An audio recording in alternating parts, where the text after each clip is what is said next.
Is me sitting here a rare sight? No, we just thought you'd be resting. Perhaps I would have been, were it not for the sudden arrival of some unexpected guests. Not that I consider it a disturbance. After all, you are the only ones who are free to enter. Would it not be a little unfriendly of me to lie down while we speak? I didn't realize you put so much thought into little things like that.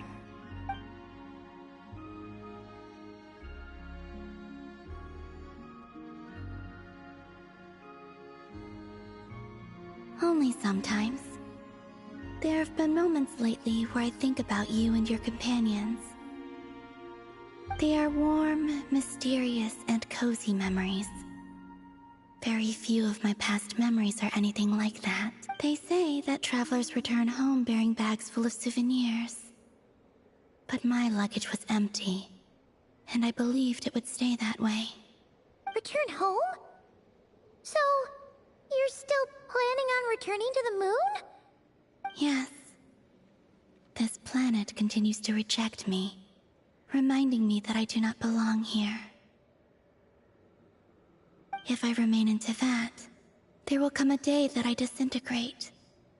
And I don't mean reduced to dust, or turned into food for the flowers. I mean, I will cease to exist entirely. Alright then. Well, we're sure gonna miss you. But it sounds like we'll have to say goodbye.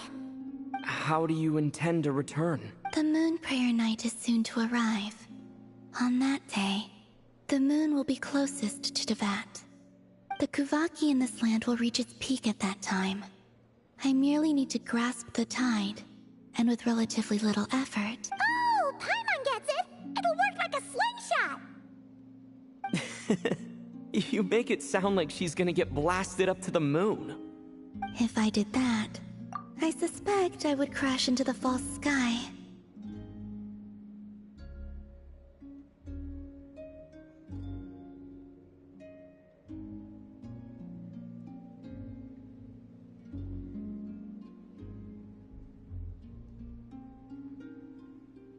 I will be using a much gentler approach, but I do like the analogy. It's fun. You see? She gets Paimon's sense of humor. In the blink of an eye, the time has come to part ways. It does feel that way, doesn't it? Time seems to fly fastest when you are enjoying it. I have always thought of myself as a wanderer on this earth, and it has never expressed any desire to keep me here. Yet, just as I plan to depart, it tugs at my arm. Is this a gesture of affection? Or is the world mocking me? Oh.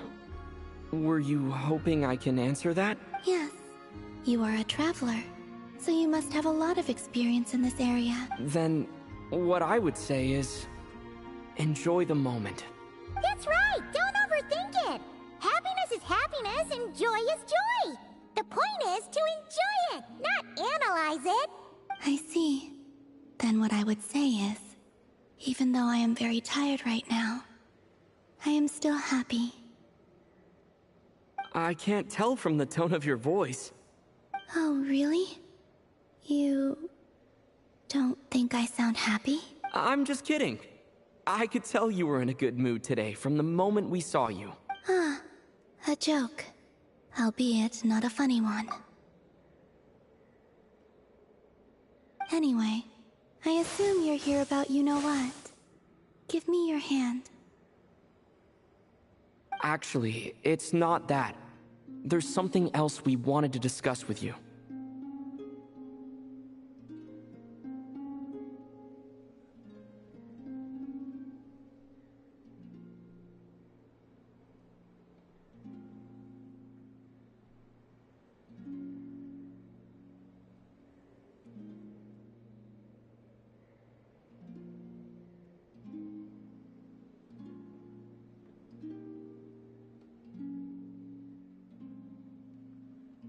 Oh, then, do you still want to give me your hand, or not?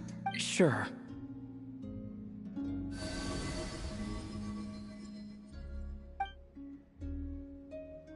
Thank you. So, I've heard that in the Moon Prayer Nights of the past, people here would... Since you helped so much in our fight against the Rehir of Solnari, I haven't asked everyone else for their opinions on this yet, but... I've never joined a Moon Prayer Night before. I'm not sure what I would even do. Oh, don't worry about that. Of course, there's no need to force it if you're not feeling strong enough. It's just, this kind of felt like a golden opportunity. But they call me Kutar, and the Fatui have an arrest warrant out for me. I shouldn't appear in public right now.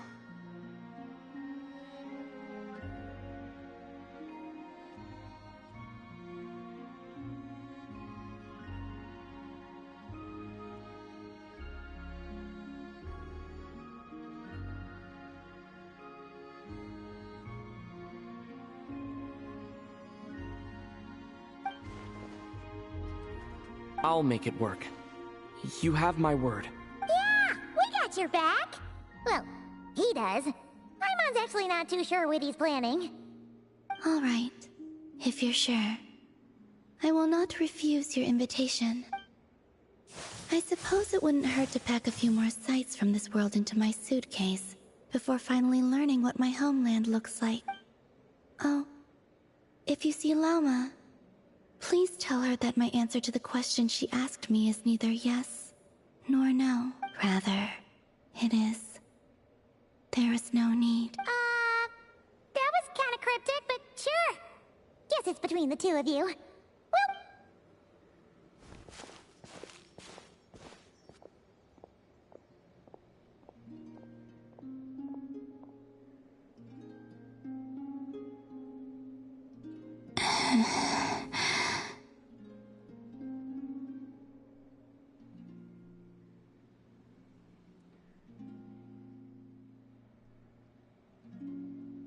And also, I do not know.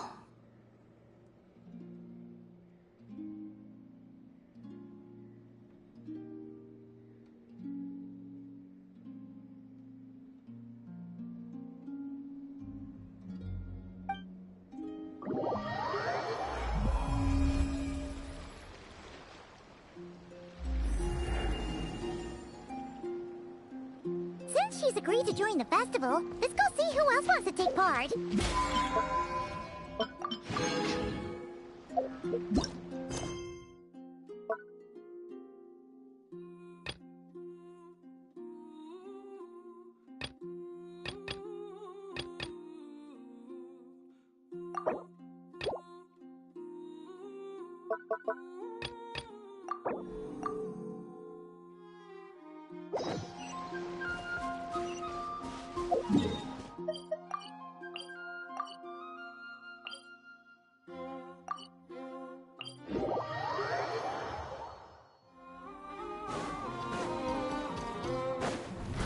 Try to keep up!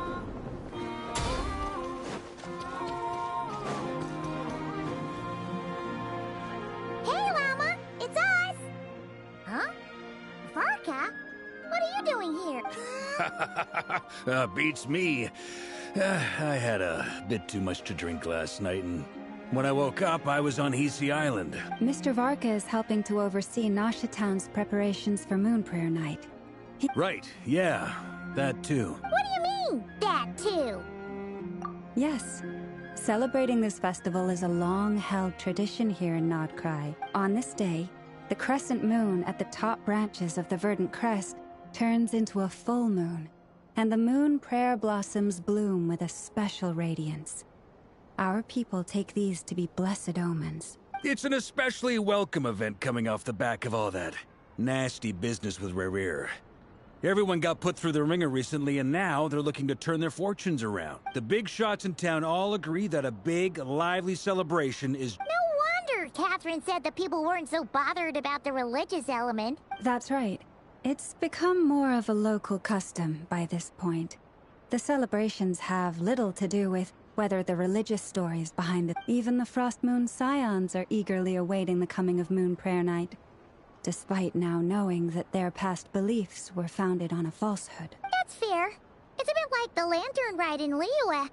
It's a chance for people to enjoy themselves, not debate the existence of the Adepti. Oh, one other thing. We just went to see Columbina. We went ahead and invited... Wait, so... you mean she agreed to it? Then I suppose that she intends to return to the moon on that day. Oh, yeah! It's kind of a complicated process, but basically, it's like a slingshot. I understand. Well, if Kuthar has decided to participate in the festival, we Yeah, exactly. She was saying how it could be Unfortunately, the people who carved the statues did an excellent job of capturing her likeness. It will be very challenging. Darn! We made... Nah, don't sweat the small stuff. Huh? Are you saying... Not as such, no, but the most important thing with a festival is to keep the mood light and your spirits up. You can't go preparing for a festival with those long faces. You'll never... The Mondstatter spirit is strong with this one. As it happens, I agree with Mr. Varka. Let's start by making our appreciation for Kuthar the beating heart of the fest. And who knows, once we get the... Hey! Did you catch that? Lama said the thing! Or...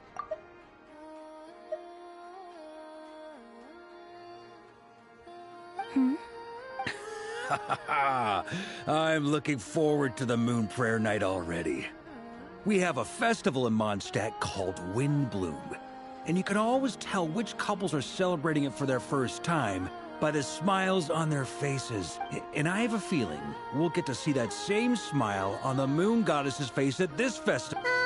Not quite the same, sure. Anyway, I'll take care of business in the city, but I'll have to leave the decor up to you and the Frost Moon Scions.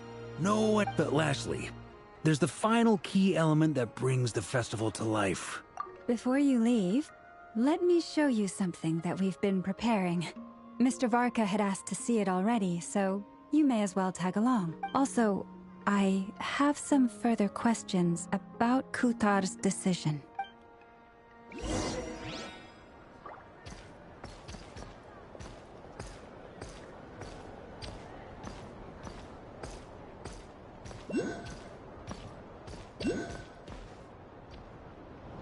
Huh? What's this? They sure look like they're having fun. I believe so. Kuhenki seem very skip. Maybe it's an innate talent? In their eyes, they're probably just playing with toys. Luanatar! Yeah. Maybe we can teach her next time if we get the chance.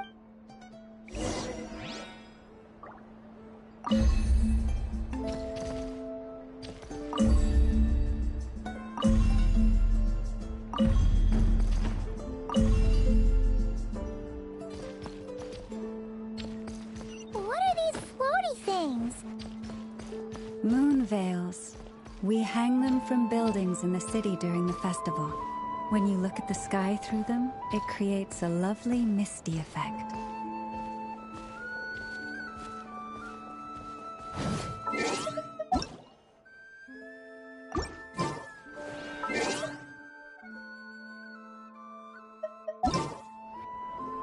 Everyone seems hard at work.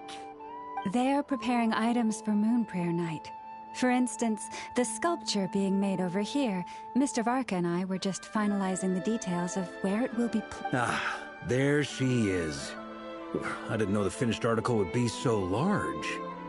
Not to worry, though. All the necessary arrangements have been made. Just let me know once it's ready, and I'll get some people to ship it over. You have my thanks. And over here, we are preparing a very traditional confection. Oh, look at all these colors! It looks great! Can Paimon try one? Of course. I have a feeling you'll like it a lot. You bet!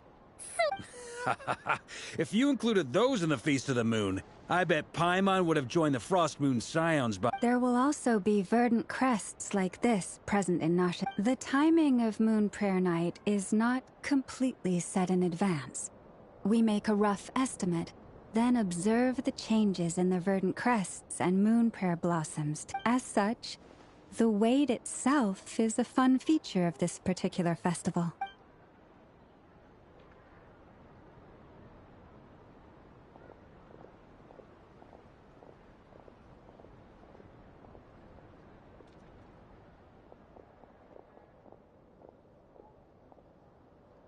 Let's talk here.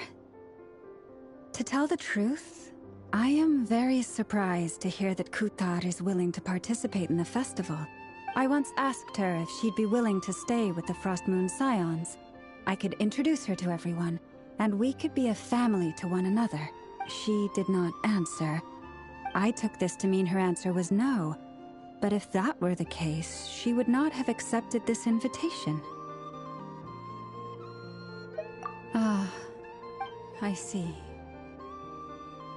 Maybe she is right. Maybe the Frost Moon Scions of today no longer need a moon goddess. But my wish was not for her to come here and be worshipped as a deity. I simply wanted to offer her a place to I'm sure she believes that showing herself here might invite Fatui intervention, and as such, but what really pains me about all this is that this is her birthplace. She ought to... I think I'm qualified to weigh in here. When someone's about to depart on a long trip, what they need is blessings, not burdens. We should wish her the best, not make the journey harder than it already is. Anyway, she's agreed to attend, hasn't she? All we need to do is simply respect her decision. I see your point. Yes. Our job is to leave her with some happy memories. Besides, who's to say her journey to the moon is a one-way trip? It's not like she can't come back and visit if she wants. Paimon agrees wholeheartedly. Festivals are all about having fun. All right, I'm gonna head back to Nasha Town soon. Want to come with? Sure thing, let's go. Bye for now, Wilma. Thank you all. Goodbye.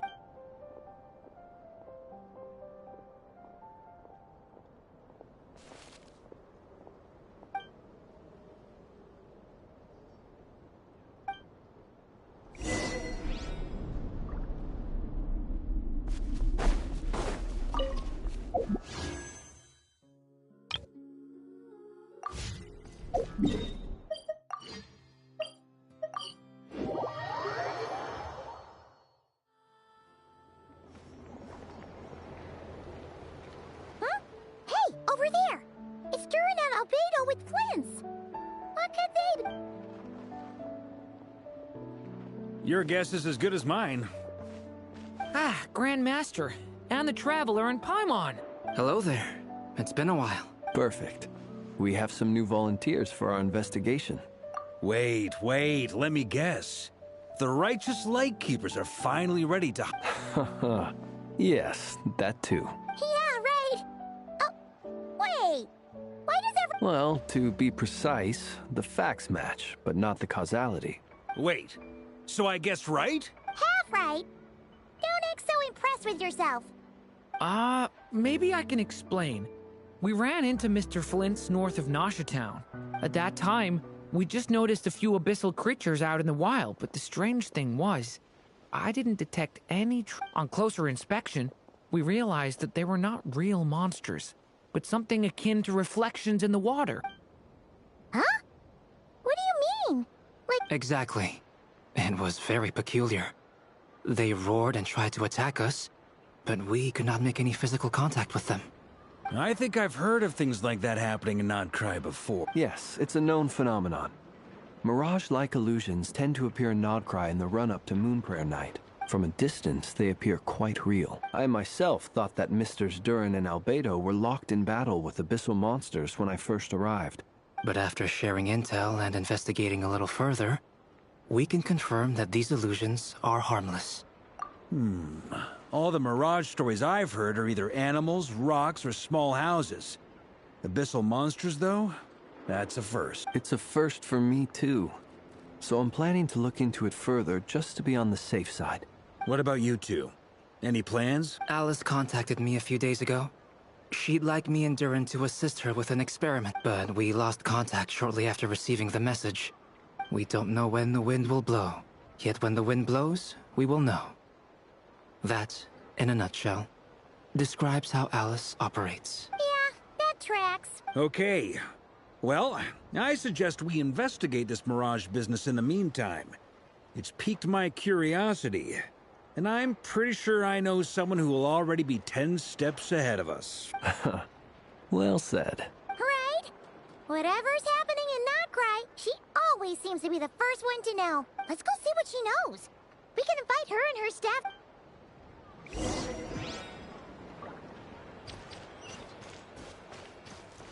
On me! Huh? On me! Try to keep up! Huh?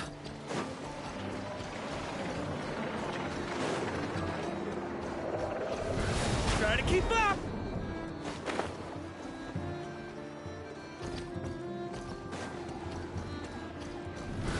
Ah!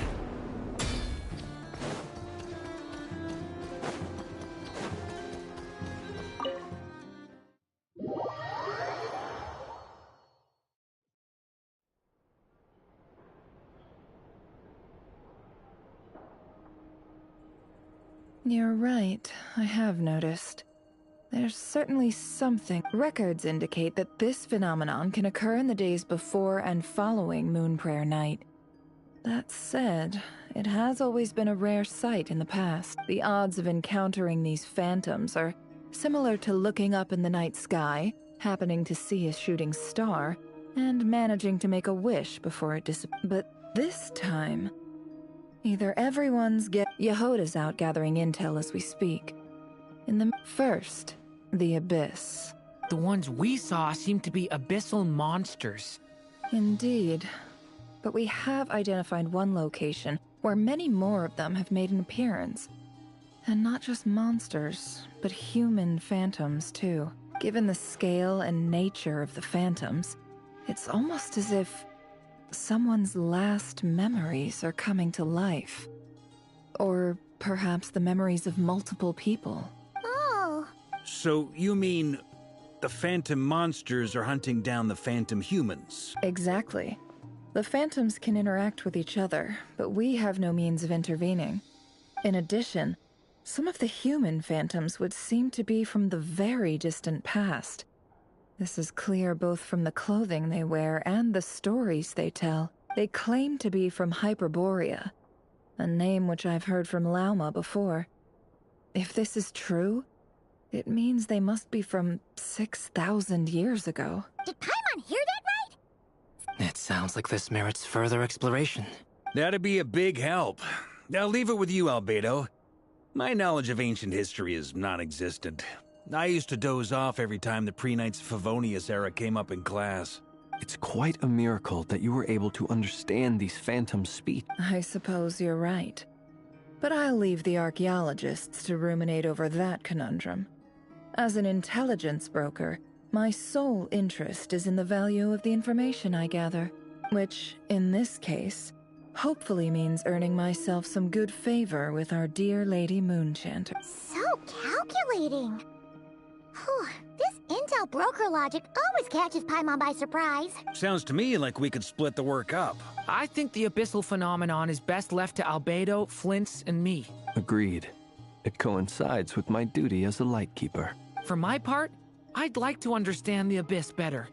Even a little knowledge would go a long way. This is certainly a rare opportunity to study the abyss. But even rarer, perhaps, is the chance to make contact with the ancients. The Curatorium will take the lead on investigating the Hyperboreans. We put in the work to learn what we know so far. It seems only That just leaves our trusty team of 2 unassigned. Since you became an honorary knight, of course. This was part of my grand plan all along. Ha ha! Oh yeah! By the way, we managed to convince Columbina to come to the Moon Prayer Night. She agreed to that? Huh. Quite an achievement. Never underestimate the traveler, I guess. I'd be happy to join. No point shutting myself inside when the streets are all decked out. I doubt any and Yehoda loves a party. So I'm— No! No! No! No! No! No! No! No! No! No! Way to contradict me in front of... Wait, no, that's not what I...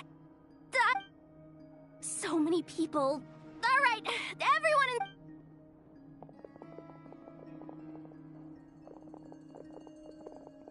This is gonna sound crazy, but hear me out. I saw one of those phantoms at Star Sand Shoal, and it was some sort of flying ship. Like a spaceship? That's gotta be the one you came to Tibet in. You said you saw this... Huh? You already know about it? Wait. Back up. You came here in a spaceship? Now my mind is blown! What's it like on the inside? Yep, exactly. Huge discovery. Wow. I guess that decides where we're heading next. Come on, don't look at me like that. I know the spaceship doesn't have anything to do with me, but you don't want to leave me as the only one twiddling my thumbs, do you? Please? Fair enough. In that case, let's meet back. I wish everyone a productive investigation. You too.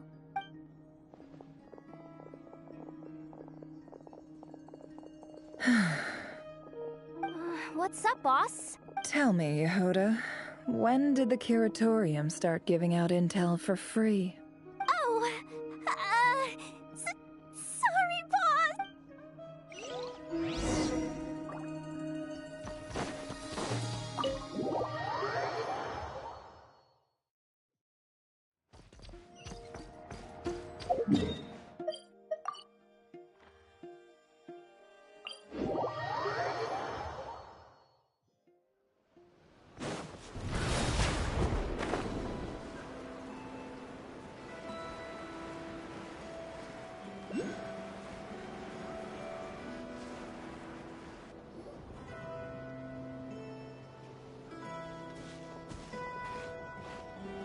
Wow, what do you know? Yehoda was right on the money. This phantom really is your spaceship. But that's so weird. Why would it show up here? Is it some kind of projection? Or a ghost? Like, maybe it no longer exists. Ah, you're already here. Miss Lauma, what a surprise. I thought you were busy with festival preparations. I was, until one of our people informed me that a strange sight had appeared at Star Sand Shoal. No one's ever seen something quite like this before. I thought I should see it for myself. Same here. Oh, so we heard that these things appear around the festival period. Any idea why that is? Unfortunately not. We have very limited information about them, since they can't be interacted with. And no human phantoms have ever made an appearance before now. The most we've been able to deduce is that these sightings appear to be connected to the increase in Kuvaki energy around this time. Yeah, seems like that's all we can do. Allow me to lend you a hand.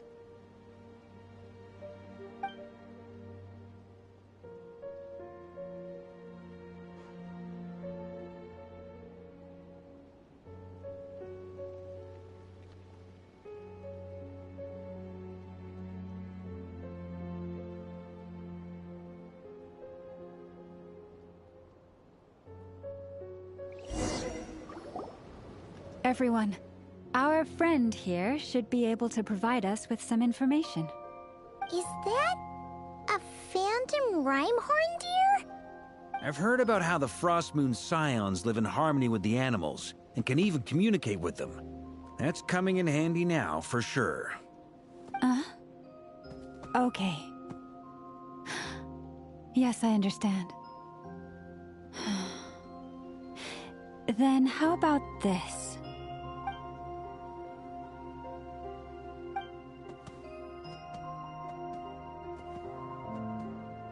Oh, it's leaving. It appears to share our curiosity about this giant spaceship, so I asked it if it wouldn't mind investigating along with some friends. In return, I told it about some nearby spots where the wild fruit grows abundantly. We may live in a different era from these phantoms, But I trust that the terrain, climate, and ecology here are more resistant to the effects of time than some things are. Let's give them a moment and hope for the best.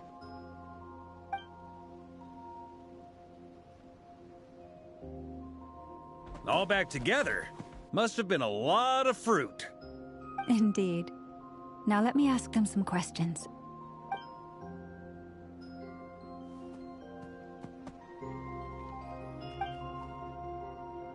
It did find a lot of wild fruit, enough for them to feast for a long while.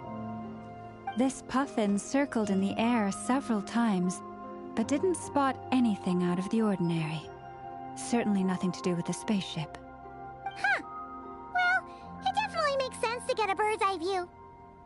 Indeed. Other than that, I was also thinking that the world these phantoms see is also different from ours. Oh, I get what you mean. The wild fruit exist in both times and spaces, but there might also be things that only exist in that space-time, which we can't see. Good point. Great thinking. Blunthorn rhinos can use kuvaki to shift great rocks, but this one says it couldn't get that ship to budge by even an inch. The sniffer mole tried too, but despite being a skilled digger, it could not get through. They say that the spaceship looks robust and undamaged. It seems completely impervious to any and all attacks. Whatever lies within is well defended from harm. So, just like us humans, there was nothing they could do about this spaceship either. Yes, still, they deserve our thanks. We are grateful for all your efforts, dear friends. Now go, and enjoy your feast. I've noticed some other human phantoms gathered nearby. Come on, let's go talk to them.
Yeah.